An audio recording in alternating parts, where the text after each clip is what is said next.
It's no secret, California is a deep blue state. But in this red-hot political climate, more and more politicians are choosing not to take sides. KPIX 5's Devin Fehley explains. It's called no party preference. It's political jargon for someone who isn't a Republican or a Democrat, but is in essence a true independent. We sat down with two South Bay politicians who have decided in this hyper-partisan world to be politicians without a party.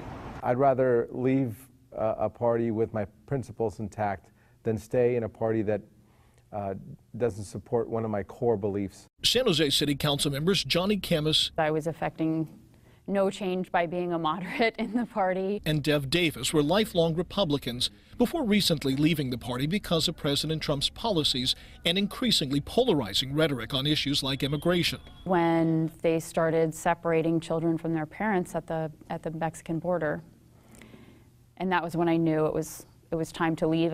Davis and Camus officially changed their voter registration to no party preference. And while it's exceedingly rare for elected officials to make the switch, the choice is growing in popularity with voters. According to the Secretary of State's office, 4.8 million voters, more than 25% in California, are registered as independents, for the first time slightly edging out Republicans. When people leave the party, is that a loss for Republicans or a win for the spirit of political independence?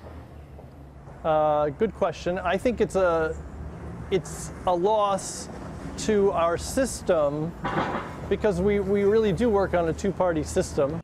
Davis and Camus are not alone.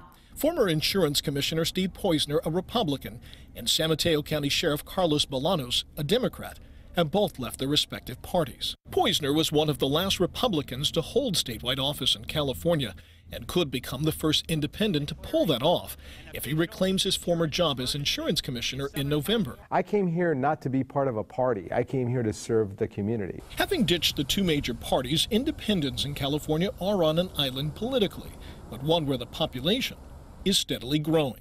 There are a lot of people who are fed up with hyperpartisanship. There are a lot of people who still have empathy for their friends, their relatives, their neighbors who have a different political viewpoint. Not having a party affiliation could work at the local level, but both of the politicians that I spoke with say if they were ever to consider running for state or national office, it would be more difficult without the backing of their former party. In San Jose, Devin Fehley, KPIX 5.